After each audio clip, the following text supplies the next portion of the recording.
और इस वक्त आ रही है बड़ी खबर। आपको बता दें, कानपुर ट्रेन हादसे में मरने वालों का आंकड़ा 142 तक पहुंच गया है।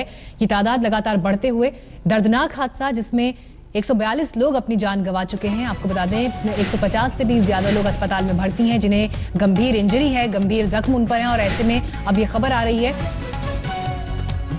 कि मरने वालों का आंकड़ा 142 तक पहुंचा है।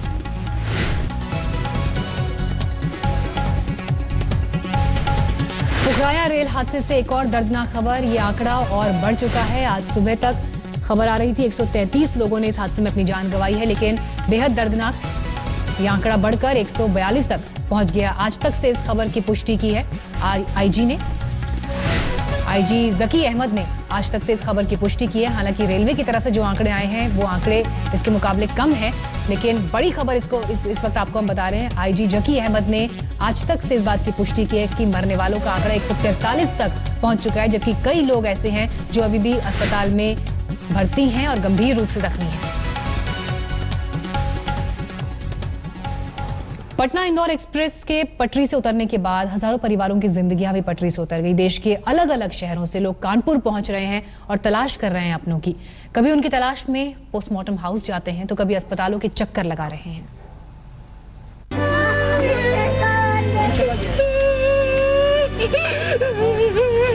कानपुर उतरना था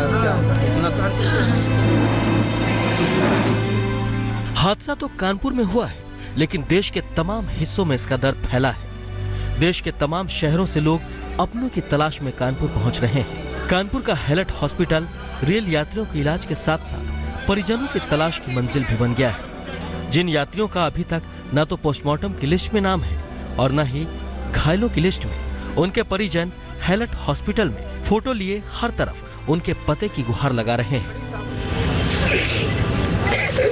सुनील अपने दोस्त अमित के लिए रो रहे हैं। इनका कहना है, हमने हर जगह देखा, अभी पता नहीं चला है। इसी तरह कानपुर उत्तरी पुरा के रहने वाले स्वरूप मिश्रा का बेटा रोहित मिश्रा कल रात उज्जैन से चला था। अब उसके पिता घटना स्थल के बाद हैलट के बाहर खड़े हैं।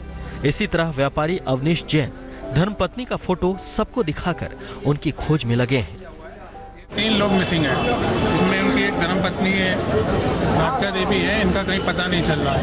हम लोग ट्रेन में भी देख के आए। उसके बाद हम लोग जिला अस्पताल अकबरपुर गए, वहाँ पे 75 आदमियों की लिस्ट जारी थी। वहाँ से पता चला अशोक जी को यहाँ कानपुर के लिए रिफ़र किया गया।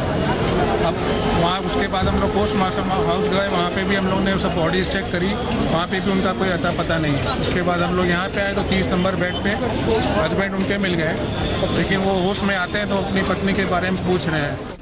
ट्रेन में सवार यात्रियों के परिजनों ने जब से हादसे की खबर सुनी तब से अपने रिश्तेदारों की तलाश में है, लेकिन तलाश है कि पूरी होती नहीं। गया के मनोज कुमार सिन्हा की पत्नी सविता श्रीवास्तव भी इसी ट्रेन में सवार थी। उनके बारे में अभी तक कोई खबर नहीं मिलने से पूरा परिवार बेचैन है। सविता भोपाल में अपने बेटे से मिलकर लौट रही थी। भोपाल से वाराणसी तक उनका रिजर्वेशन भी 3AC में 62 नंबर बर्थ पर था। अकेले वहाँ से चली थी भोपाल से। ट्रेन एक्सीडेंट हुआ है B3 में थी, लेकिन अभी तक कोई खबर नहीं है। सुबह से हम लोग लगे हुए हैं वहाँ। कानपुर में हमारे भैया हैं, वो भी जाके देखे हैं, लेकिन कुछ पता नहीं चला है। जो हॉस्पिटल है उसमें भी देख लिए, कहीं पे पता नहीं चल रहा है। बिहार के पूर्वी चंपारण का रहने वाला एक युवक भी इस हादसे में मौत का शिकार हुआ है। पूर्वी चंपारण का नजीर अहमद इंदौर में पिछले 3 महीने से कपड़ा सिलाई का काम किया करता था। ऐसे ना जाने कितने परिवार हैं जिनको मजबूरन कानपुर जाना पड़ा है। उनके अपने इस ट्रेन में सवार थे। इस हादसे ने तमाम जगहों पर कभी न मिटने वाला दर्द छोड़ दिया है। गया में विमलेंदु चैतन्य, चंपारण में सचिन कुमार के साथ रंजय सिंह, कानपुर आज तक। ये हाल किसी एक का नहीं बल्कि सैकड़ों का है। ऐसी कहानियां जो आपका कलेजा चीर दें। देखिए कैसे कई परिवार अपनों की तलाश कर रहे हैं तो कई अपनों के बिछड़ने के गम में टूट चुके हैं।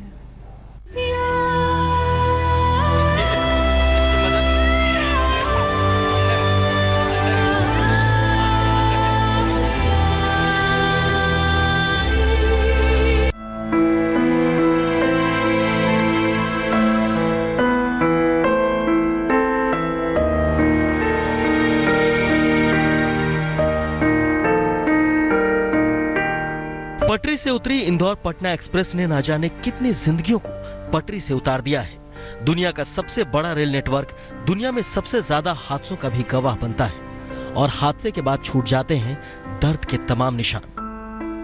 पटना इंदौर एक्सप्रेस की 14 बोगियां पटरी से उतरी और इस भयावह हादसे में 126 लोगों की मौत हो गई, जबकि 200 से ज्यादा लोग घायल हो गए। कानपुर प्रशासन के आंकड़ों में फिलहाल मौतों की गिनती यही है, लेकिन आशंकाओं के बादल अभी भी मंडरा रहे हैं। एक ट्रेन हादसे के बाद न जाने कितनी दर्दनाक कहानियां पीछे छूट गई हैं। ट्रेन ने पटरी क्या छोड़ी, तमाम लोगों को जिंदगी का दामन छोड़ना पड़ गया। इंदौर पटना एक्सप्रेस रेल दुर्घटना में उज्जैन से बैठे 178 यात्री भी प्रभावित हुए। इस हादसे में उज्जैन के रहने वाले पातीराम वर्मा की भी मौत हो गई। वे अपनी बहन के यहाँ शादी में शगुन लेकर जा रहे थे, लेकिन बहन के घर पहुंचने से पहले ही वे भगवान के घर चले गए। पातीराम के घर और मोहल्ले में मातम छा गया है। शनिवार दोपहर को उज्जैन से पातीराम वर्मा इंदौर पटना एक्सप्रेस की S1 बोगी में बैठे थे। पातीराम की मौत की खबर सुनकर परिजन रोते बिलखते हुए कानपुर के लिए रवाना हो गए। जल्दी से जल्दी आ जाओ आप भैया, मेरे को कुछ काम है भाई। बहन ने बोला, बहन के ससुराल गए थे कपड़े वपड़े लेके। उज्जैन से महाकाल के दर्शन कर लौट रहे तमाम यात्री भी इस हादसे की चपेट में आ गए हैं। इंदौर पटना एक्सप्रेस में शनिवार दोपहर को उज्जैन जंक्शन से 178 यात्री सवार हुए। रेलवे के अनुसार 132 यात्री sleeper, 7 second AC, 17 third AC और 22 यात्री वेटिंग में बैठे थे। खासकर महाकालेश्वर दर्शन करने के लिए उज्जैन आए दर्शनार्थी इसमें शामिल थे।